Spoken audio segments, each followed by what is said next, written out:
Hello friends, welcome to my YouTube channel B Ed lesson plan. तो आज हम बात करने वाले हैं एक नए लेसन प्लान की, जिसका प्रकरण है वैदिक सभ्यता।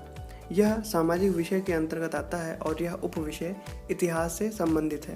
तो हम सबसे पहले फॉर्मेट के अनुसार शुरुआत करेंगे। लेसन प्लान के फॉर्मेट में सबसे ऊपर हम पाठ योजना संख्या लिखेंगे, उसके बाद विद्यालय का नाम जहाँ भी शिक्षण के लिए आप जाएंगे, और उसके बाद ब्लॉक्स बनाएंगे जिसमें दिनांक, कक्षा, वर्ग, विषय, उप विषय, कालांश और अवधि जैसी सूचनाओं को लिखेंगे, जैसा कि आप अपने स्क्रीन पर देख पा रहे हैं, जिसमें विषय में सामाजिक विषय और उप विषय में इतिहास लिखेंगे। बाकी सूचनाएं आप अपने समय अनुसार लिखेंगे। प्रकरण है आज का हमारा वैदिक सभ्यता। इसके बाद हम लिखेंगे सामान्य उद्देश्य, जो कि यहाँ पर पूरक लिखा हुआ है, जिसका कारण तो शायद आप लोग जानते ही होंगे, लेकिन फिर भी हम एक बार सामान्य उद्देश्य देख लेते हैं। तो सामान्य उद्देश्य में पहला है विद्यार्थियों में ऐतिहासिक तथ्यों एवं घटनाओं का ज्ञान कराकर उनके ऐतिहासिक ज्ञान में वृद्धि करना। दूसरा है विद्यार्थियों में इतिहास विषय के प्रति रुचि विकसित करना। तीसरा है विद्यार्थियों की मानसिक शक्तियों का विकास करना।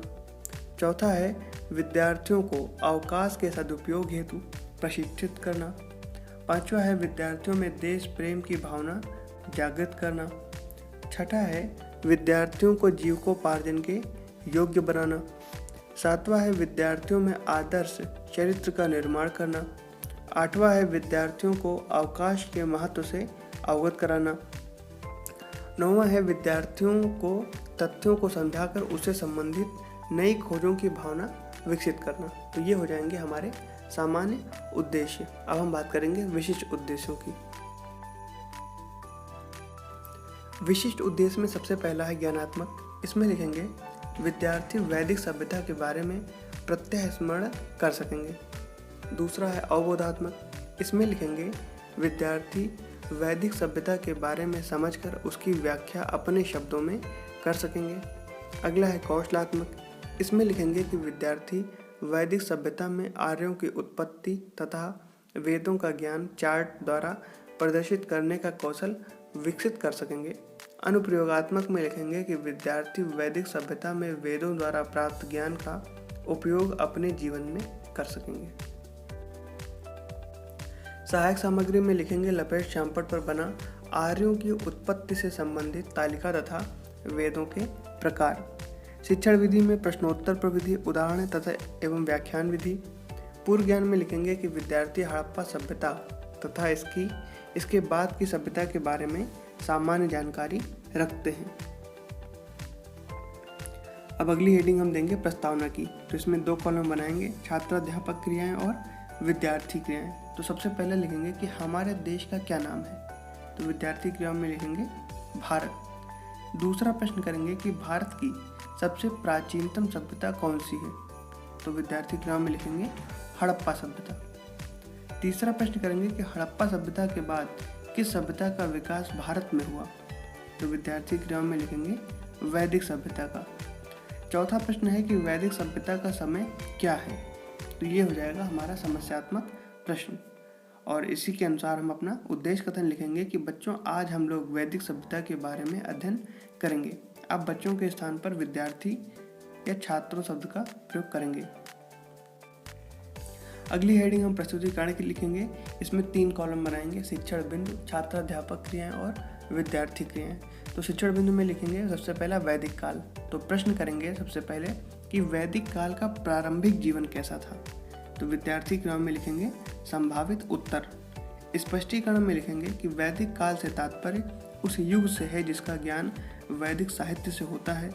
वेदों से हमें आर्यों की राजधानी व्यवस्था, समाज, धर्म, कला, साहित्य की जानकारी मिलती है। आर्य का अर्थ होता है श्रेष्ठ या उत्तम। प्रायः यह माना जाता है कि हड़प्पा सभ्यता के अवसान के बाद वैदिक सभ्यता का विकास हुआ। और विद्यार्थी क्रियाओं में लिखेंगे कि विद्यार्थी ध्यानपूर्वक सुनते हैं।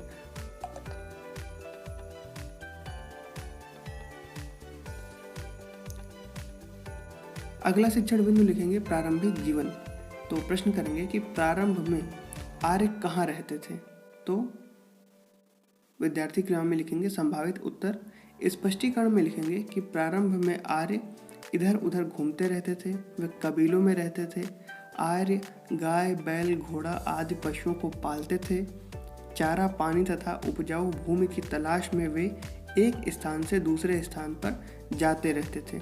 इस प्रकार आर्य समूह में आए और नए नए स्थानों पर बसते गए। लगभग 1200 से 1000 ईसा पूर्व तक आर्य सिंधु, सतलज, व्यास और सरस्वती नदी के किनारे बस गए। और विद्यार्थी क्रिया में लिखेंगे कि विद्यार्थी ध्यानपूर्वक सुनेंगे। अगला शिक्षण बिंदु लिखेंगे आर्य सभ्यता का प्रसार। तो प्रश्न करेंगे कि आर्य सभ्यता का प्रारंभ किस प्रदेश से होता है।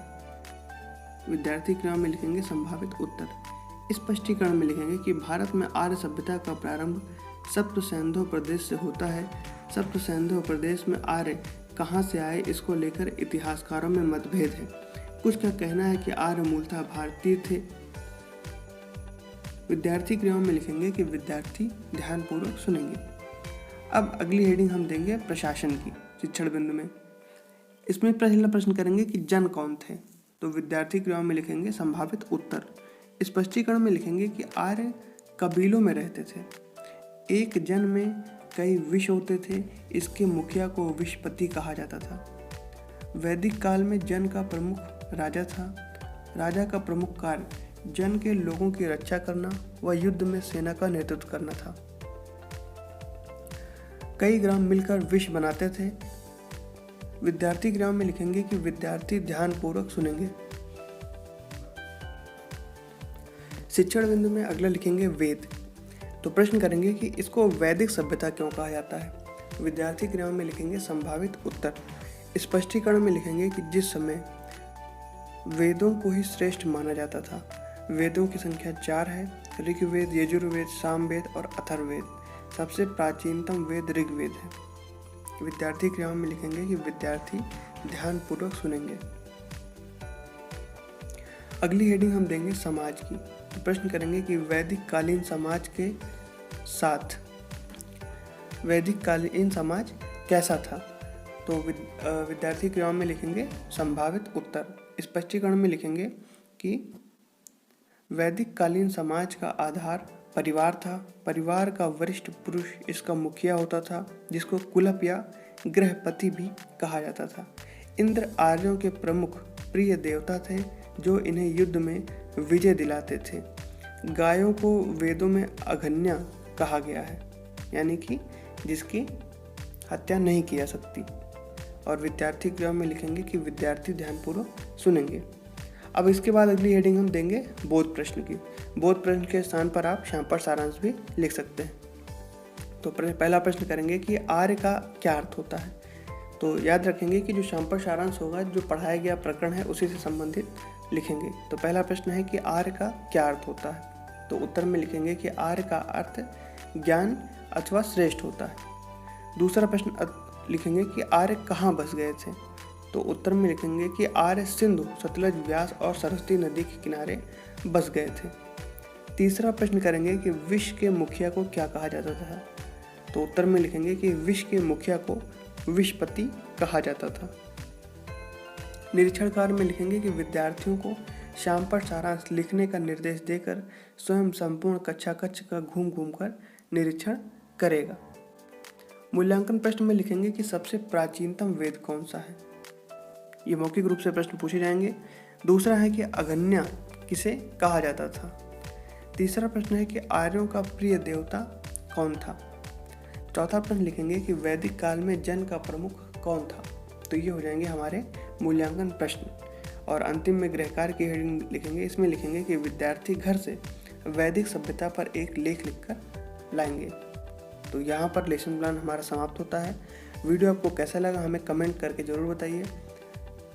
हमारे वीडियो को लाइक करिए, चैनल को हमारे सब्सक्राइब करिए और दोस्तों के साथ शेयर करना ना भूलें। धन्यवाद।